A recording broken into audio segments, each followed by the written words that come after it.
What's up, Devils? It's 6 a.m. and you know what time it is. It's fucking J-Dog to fucking knock out the goddamn Devils.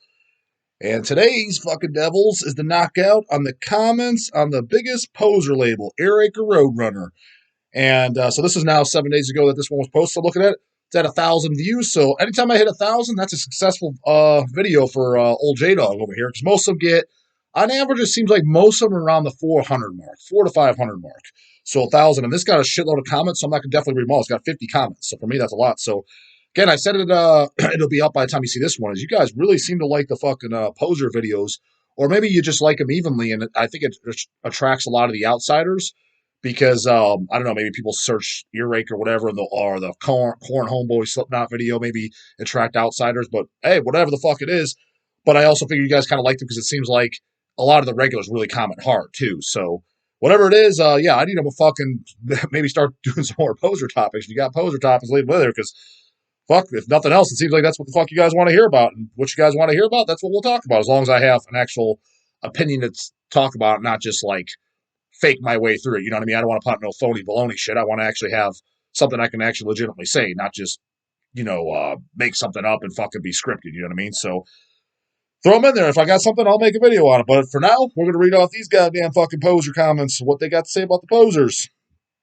Life Eternal. Roadrunner is also responsible for bringing Slipknot to the forefront. They the fuck go. Quite frankly, when I made this goddamn video, this video here that I'm reading off the comments, I didn't even realize. I guess I did realize that. I think I heard that, but totally forgot. Like slipped my mind, and I kind of knew, but didn't know. You know, I recall hearing that, but I didn't think of that whatsoever. That tells you everything the fuck you need to know. What's the question? What's the most you ever paid for a CD? I think $100, probably $100. I know when I got the Carcass Symphonies of Sickness, the very original with the gore art, I bought that in the probably around 2000, 2001. I think I paid like $80 for that. The Exhumed Hemdale CD that we're supposed to be doing an LP for. I played a pretty penny for that one too. Maybe not 100, maybe that was about 50, $60. I'm trying to think which one I know I paid 100 for something CD wise, but yeah, I would say $100. LP wise, I think the most I ever paid for an LP was definitely I paid 100 for several, but I think $200, maybe probably $200. Nothing super outlandish. Like I don't think I've ever paid like 500 or anything like that. Nothing I can think of off the top of my head, anyways. From RJCJ Rock, they are both equally poser in my opinion. Both put out legendary bands such as Bolt Thrower, Deicide, Merciful Fate, Morbid Angel, yeah, Typo Negative, and Annihilator. That around 2002 they both turned to shit. Was it 2002? I thought it was earlier than that even. Maybe it was around that time. I thought it was probably more in the 90s. Like I thought Roadrunner was probably starting to go to shit. Maybe 96 or so. I know they still had like Deicide on there, but isn't that when they started to really sign some turns? I could be wrong, but maybe it was 2002. But I thought it was a little bit earlier than that. But I didn't really like investigate it. Like I said, I didn't Google search it or anything like that. From Adam Schnellback, love Razorback, especially their books and Frightmare. Earache also had Brutal Truth, Nocturnus, and Massacre USA. But yeah, I prefer my Central Media Bolt Thrower, fourth classic. What's this question? This is kind of a long one here, and I said there's a ton of comics. Just curious, if you dig modern heavy metal / traditional doom, modern acts like Attic, Summerlands, Blazing Right, and Eternal Champion on the heavy metal side, and like Crypt Sermon on the traditional doom side. Love the new Druid lore, by the way. Out of all those bands you asked about, the only one I do like is Attic. Eternal Champion's kind of like, it's okay, decent heavy metal. I think it's pretty good chick metal. You know, I think a lot of chicks would dig it. It's quality, but it's just kind of like, you know what I mean? Like nothing I really need. But I love Attic. Crypt Sermon I listened to once. I remember not liking it at all. I forget which one I listened to, but I was actually surprised as having. I thought it was going to be like more like death metal shit based on the cover. I put it out. I was like, oh, I wasn't expecting this at all, and I recall not liking it at all.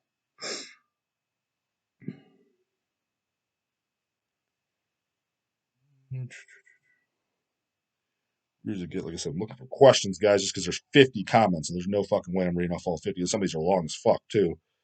So, here's kind of one I was kind of curious about.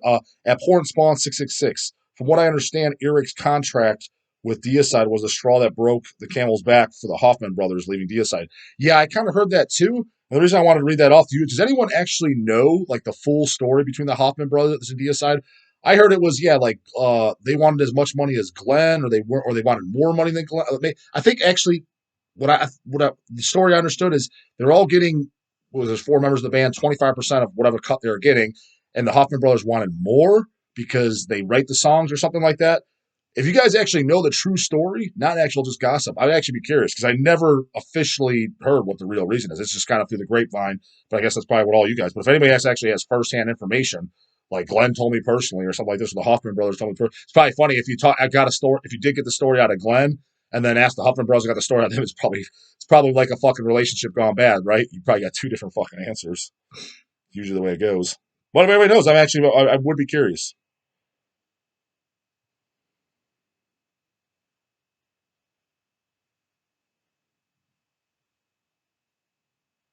What's it? Am I out of the loop, guys? From Old Blood Mimic. I honestly just collect cassettes because I was surprised they became a thing. Again, laugh out loud.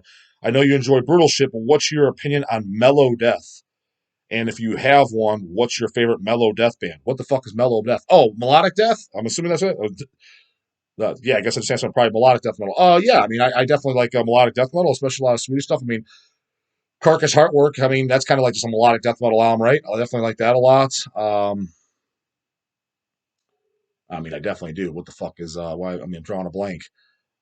I mean, the early Arch Enemy albums. I actually do like the early Arch Enemies. I think the last one I liked was Burning Bridges. Before that fucking poser chick entered the band, I liked that stuff down. I'd consider that just melodic death metal, right?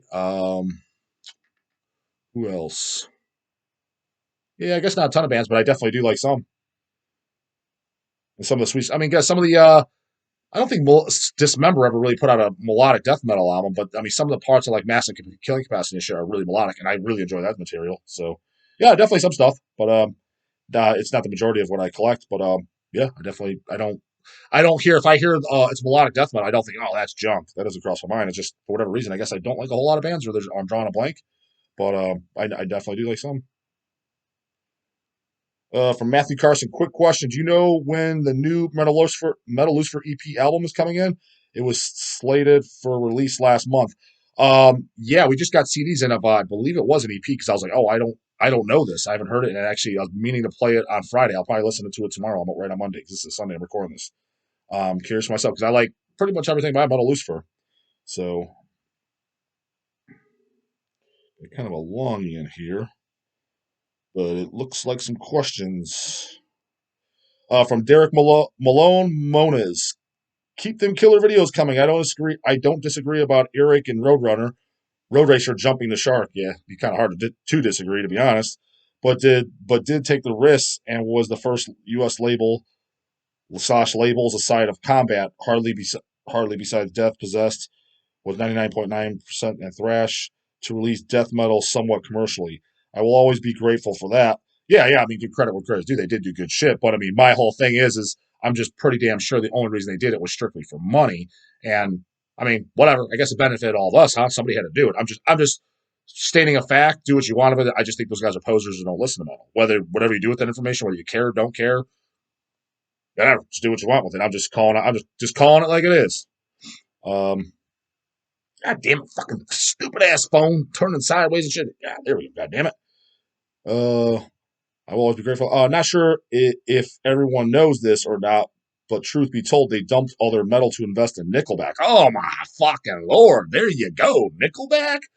Whoo! Enough fucking said. And no, I didn't know that, but that tells me everything I need to know about them.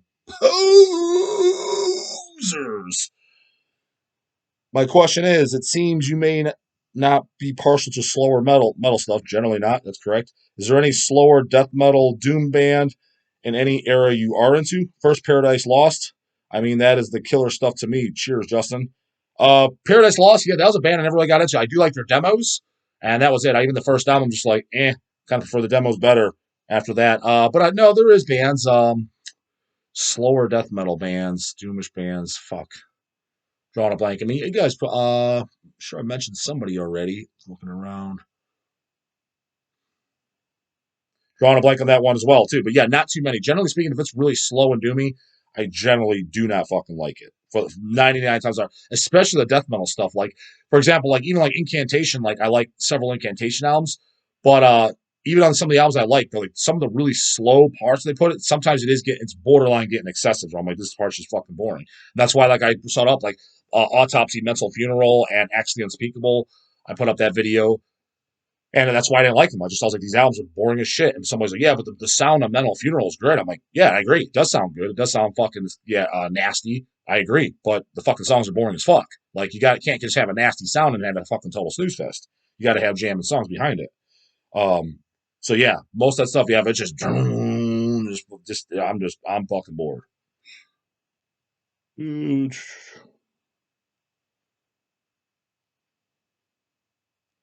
From Leela Grove, any chance you will reissue those Incantation Mortal Throne and Diabolical on vinyl? If you're referring to like ever, we technically did, but I think maybe you're asking will we re-put it out.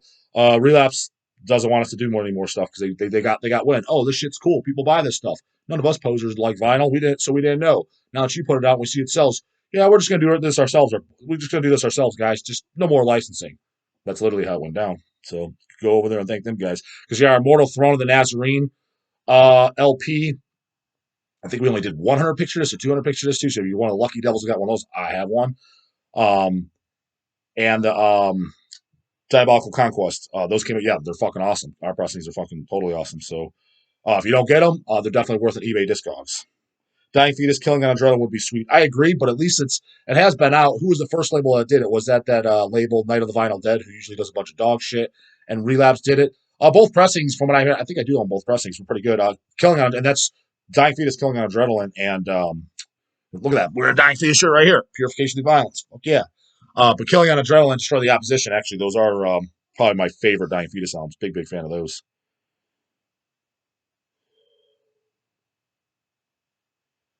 Oh, another guy spilling the beans on Roadrunner. I'll show you. Vesuvia Corpse Flower. Definitely Roadrunner.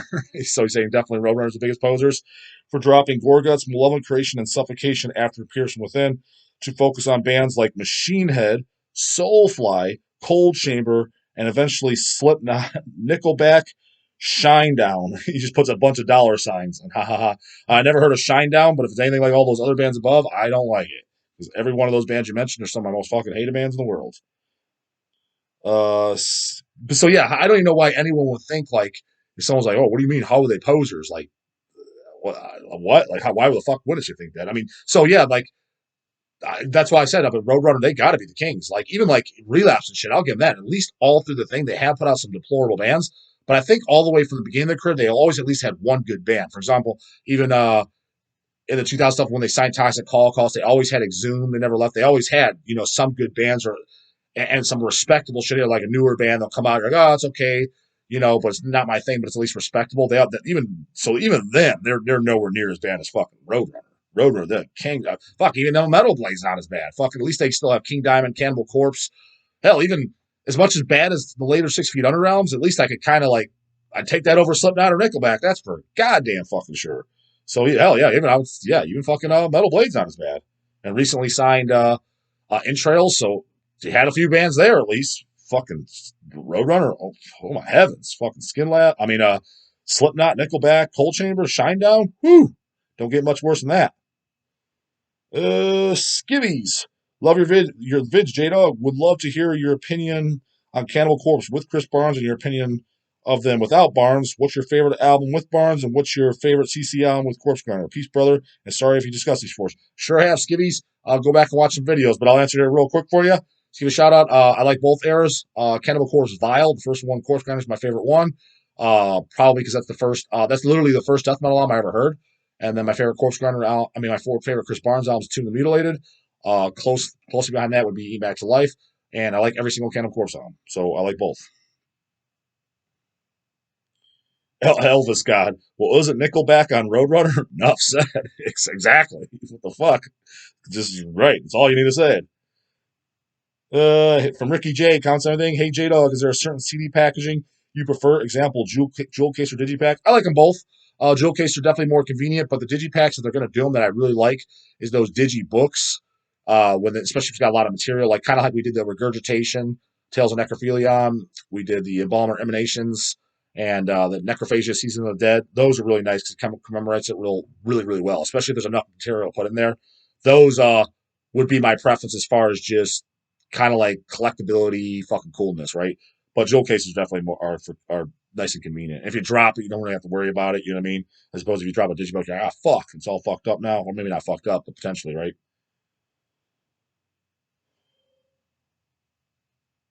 Jacob Rockman, hey J Dog, do you have a large Cannibal Corpse collection? I mean, I own every single album, so I guess it's as large as you can get, right? And I own several bootleg vinyls, so yeah, probably more so than the average bear. Lawrence Sabarit, J Dog, do you ever go to big festival shows like Aftershock? Just Maryland Death Fest, and then other metal shit like Brian Baxter's Ohio Death Fest back in the day. Metal Mom used to put on a small fest, which always seemed like it was a fucking flop. Because I'm like, where the fuck is everybody? In the early 2000s, she put on a show in Michigan. A couple other smaller fests, but never like Hellfest or was it Wehrmacht or whatever. Is that what it's called in Germany? Biggest metal festival? Never anything like that. I've never been to. No. And Human Brisket. Hey J Dog, what are your top 10 grindcore drummers? I mean, I guess the first that immediately comes to my mind is fucking Petey on Terrorize Your World Downfall, right? I mean, that'd be kind of hard to top.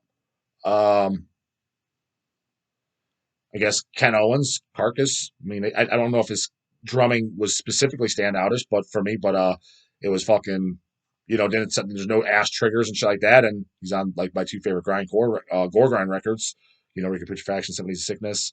Um, Yeah, drummer wise, I mean, no one as far as grindcore like really stand out that I like loved as a drummer. That's I'm thinking off the top of my head. I mean, other than Pete on for Terrorize World Downfall, obviously that's definitely really stand outish. But other than that, as far as just strictly drummers, no one's really standing out to me, to be honest with you.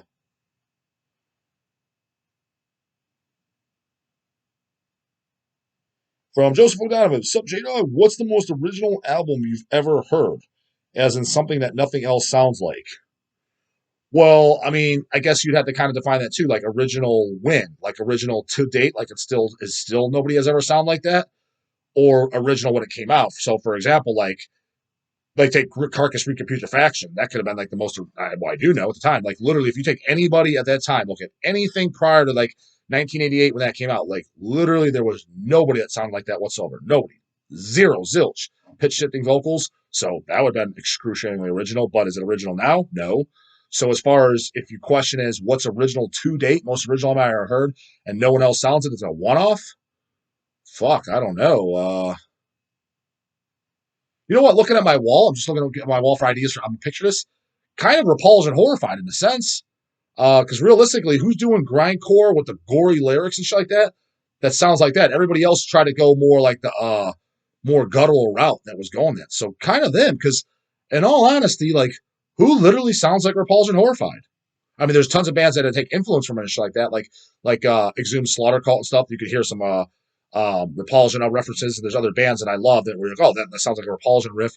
But as far as like Scott's vocals and shit, and the no triggers, kind of like it's got blast beats, but it's almost played like in a punk fucking tempo, and just like the punk kind of hardcore feel to it, the rawness of it, the kind of like the sloppiness, the guitar solos, kind of like you could tell they're influenced by like Slayer Show No Mercy.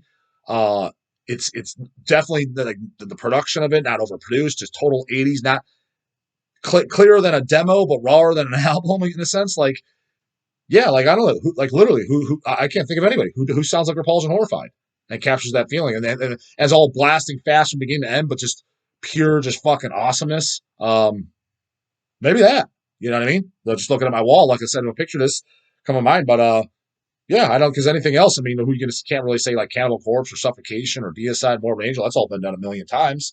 I mean, I guess you kind of say Merciful Fate too. I mean, but there's tons of bands that kind of sound like King Diamond's Voice until Attic. You know what I mean? King Diamond's Voice, like you get a lot of other heavy metals, but yeah, there's just another heavy metal band that's got Merciful Fate riffs like that. So you wouldn't say that. But the main thing that I always thought was always King Diamond's Voice. Like, nobody sounds like King Diamond. Nobody sounds like King Diamond. Well, they do now. Attic. So I don't know. Maybe Repulsion. Just right off the top of my head, first thing that came to my mind. You know what I mean? What do you devils think? Paul's the most original band of all fucking time? J-Dog, you're full of shit. Put it in the comments, goddammit. Let me know what you guys fucking think. Oh, another band too, kind of Cryptic Slaughter. I mean, I know there's other kind of crossover bands, but I don't know. Pretty goddamn fucking original. Can't find too many bands that sound like them. So, another one. Throw them in the comments, Devils. Who's the most goddamn original that hasn't been cloned or sound like to this date, captured? Put it in there. Questions getting kind of over 20 minutes now, so let me see the goddamn questions. A lot of guys commenting. I guess the Nickelback thing was a known fact in Roadrunner. There's a bunch of people saying that. I didn't know that. I did not know. Like I said, I think I kind of recall hearing the Slipknot thing, but the Nickelback thing, I did not know that it is. Whoo! I thought they were massive posers before them, but now I literally lost massive respect for them. The tiny bits I had, that's been stomped all fucking over. I did not know about the Nickelback thing.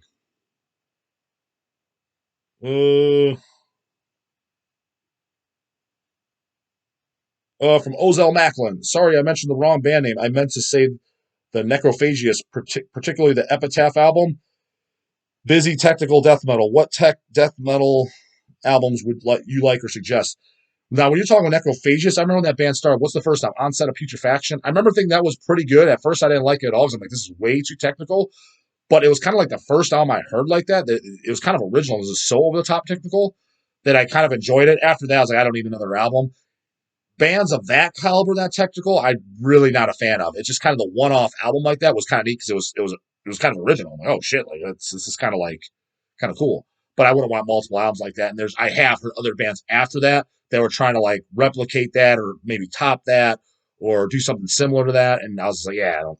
It's not that I don't like it where I'm listening, I'm thinking it sucks. It's super unmemorable. I'm like, I can't follow this. It's like almost like my brain's not intelligent enough, lacks the capacity to fucking store all that information. You know what I mean? But yeah, I don't think it's like sounds shit. It just kind of goes one ear out the other. So,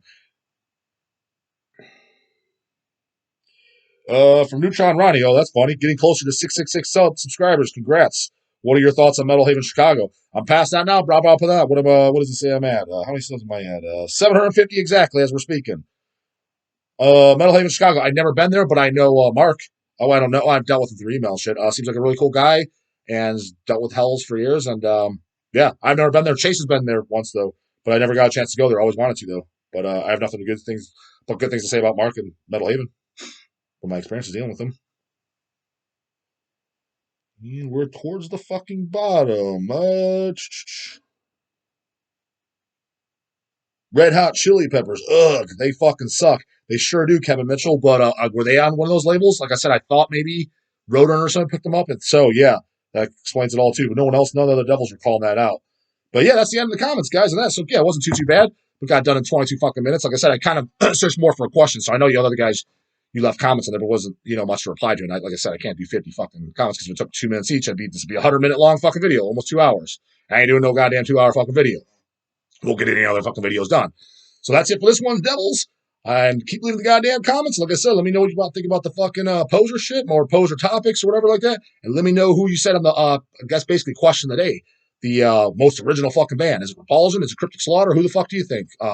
Leave it in there. And I'll see you guys in the next one. Later.